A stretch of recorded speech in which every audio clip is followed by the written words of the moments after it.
Hello and welcome to another photography trip out with the camera. In this week's video, I want to talk about the 5 negative reasons, the 5 challenges behind life as an amateur photographer. About a month ago, I put together a video on here highlighting the 5 positive reasons behind life as an amateur photographer. So I thought to add a little bit of balance, a bit of yin, a bit of yang, it's time to talk about the 5 negatives. However, I don't want to be a negative person for the entirety of this video. So what I'm going to do for each of the 5 negatives I mentioned, I'm going to put a nice spin on each of them and come up with a counter positive reason as to why they're not so bad after all. So negative reason number 1. And the first reason, the first negative that I want to raise is you can find yourself going to the same locations. You don't find yourself being able to get further afield too often. So going out to the same locations can get really boring at times, I find. I'll never forget the first time I went out to Bodiam Castle, a beautiful historic structure out in East Sussex. Came across another photographer who was local to the area, had been there plenty of times, had shot, he was telling me, in all types of conditions.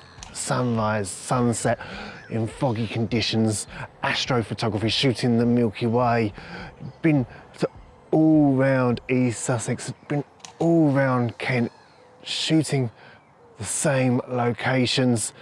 It's getting a little bit boring for him because, yeah, heading out to the same locations, it can get a bit dull, can get a little bit fed up heading out to the same spots, because you know where a lot of the compositions, where a lot of the images worth taking are going to be. However, I've never managed to get out here at high tide and when the conditions are like this. This is special out here this morning. You can go out to a location as many times as you want, and from what I've found from past experience, there's always something different to capture. The conditions might be different. You might find a different composition altogether that you've never stumbled across in the past. Just because you find yourself going somewhere multiple times doesn't mean to say it can always get boring. There's always something different to find and shoot.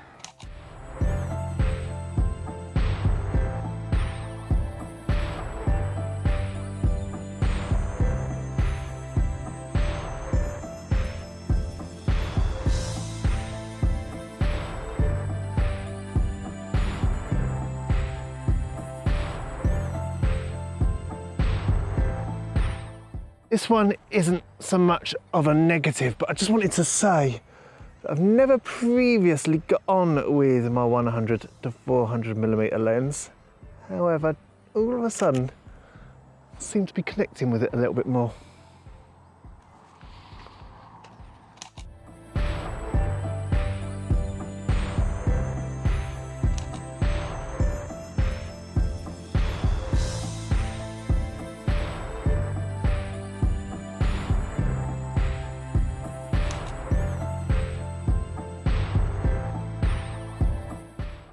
Okay, so negative number 2, not being able to get out with my camera, especially when the conditions are in the optimal state because I'm having to work.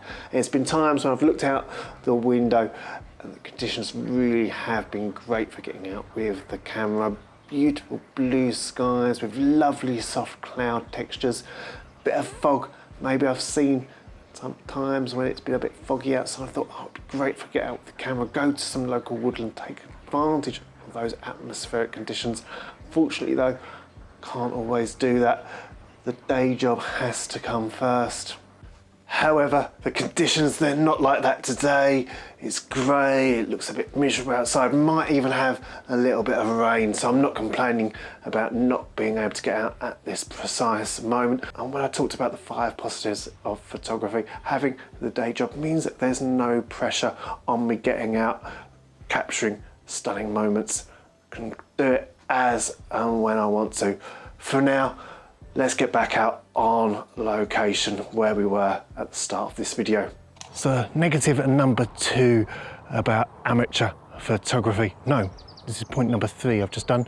Point number 2 from home. Negative number 3 about life as an amateur photographer: having to get out of bed really early, or you're getting home really late. You find yourself getting a real lack of sleep, probably rolling your eyes here at me at the moment. And of course, it's not forced upon you. You don't have to get out during golden hour, don't forget. So that's the first way I'm going to spin this point on its head. But the point I'm making is, if you want to get out for the great light during golden hour, during sunrise, during sunset, it might mean that you're getting up stupid o'clock in the morning, 3, 4, 5 o'clock in the morning. As the seasons change, you might not be getting home till really late at night, depending on where you're heading out to. Find yourself getting really tired. The amount of times I'll go out stupid o'clock in the morning for sunrise, well, I'm getting up at 3 o'clock in the morning, 4 o'clock in the morning. I find myself going home, and in the end, I'll be having a nap. I think it was a couple of weeks ago, I was out for sunrise, been up really early. I thought to myself, I'm going to go have a lay down for an hour. Turned into a 3-hour nap because I was so tired. Now, of course, as you know, I love getting out for golden hour, especially in the mornings. However, getting up and out of bed, it can be a struggle, and there are times when the alarm clock does win. Can't have it all our own way. Point number 4, negative number 4, negative side to photography. One of the biggest frustrating aspects of it, and that is social media.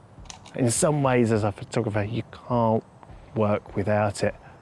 But at the same time, there's so many different tools available. There's so many different applications out there to get your photography out for people to see. So many to pick and choose from, each offering different features from the last.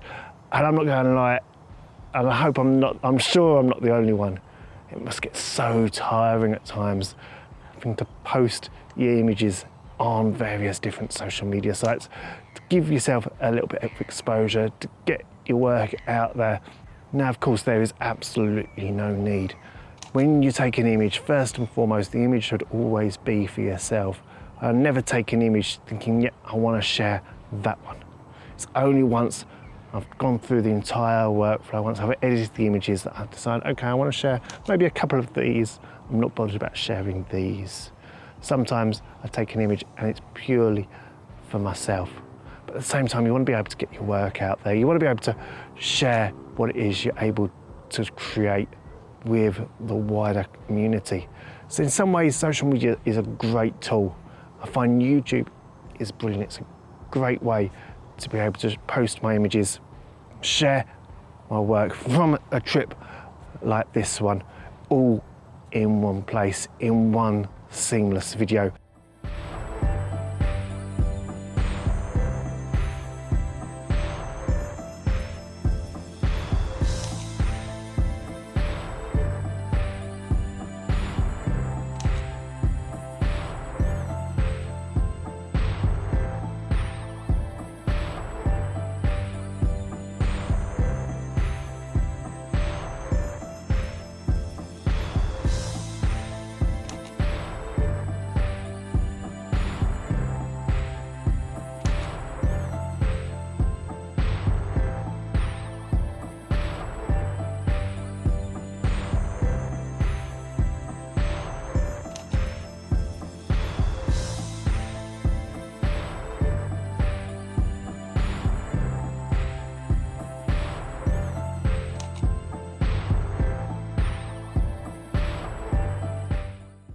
Is this a shot worth sharing to social media?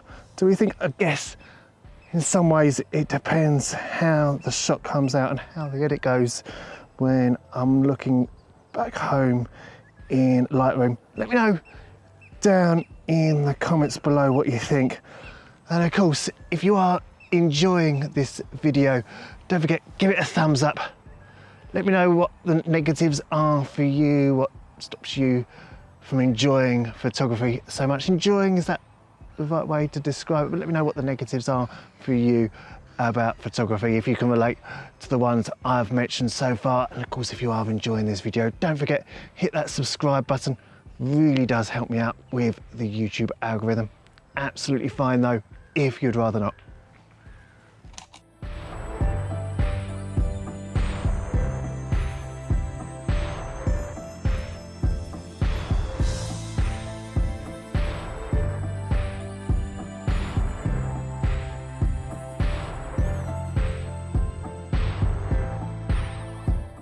Right then, negative reason number 5. And before I mention it, I want to stress how beautiful this morning has been.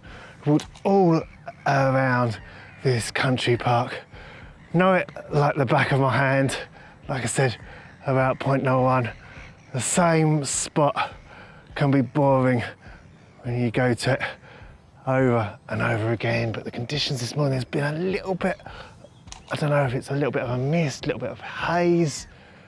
It's been beautiful out here this morning. I've not regretted coming out and filming at this well-known spot. But negative reason number 5, and the last one, and it is simple.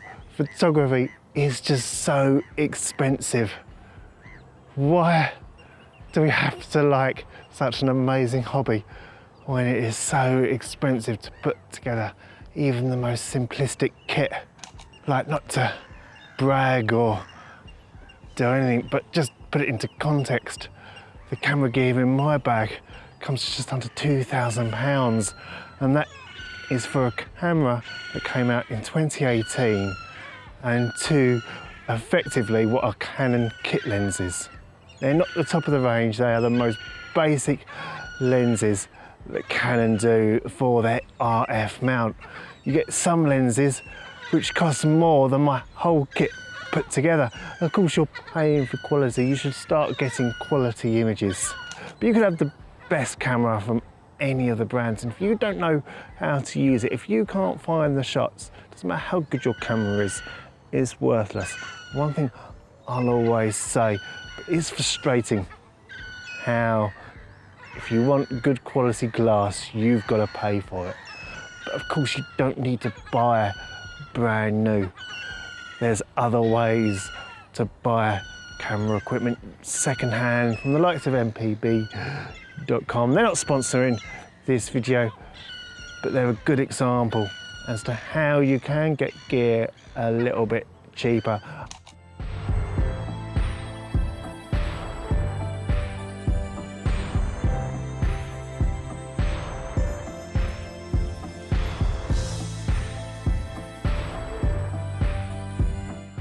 And I think on that note, that brings me to the end of another video. Thank you so much for watching. I hope you enjoyed it. For now, you take care. I'll see you on the next one. Goodbye. And cut.